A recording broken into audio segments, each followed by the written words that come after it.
You are looking at Julian's pronunciation guide, where we look at how to pronounce better some of the most mispronounced words in the world, like this other curious word. But how do you say what you're looking for today?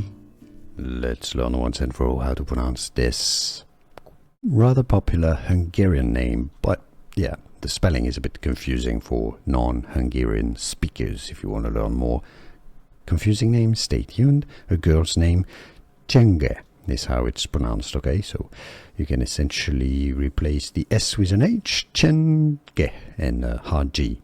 How to pronounce Hungarian pronunciation, Csenge. Here are more videos on how to pronounce more confusing words and names too many mispronounced. Like this video if you found it useful. I appreciate your support. I'll see you soon and thanks for watching.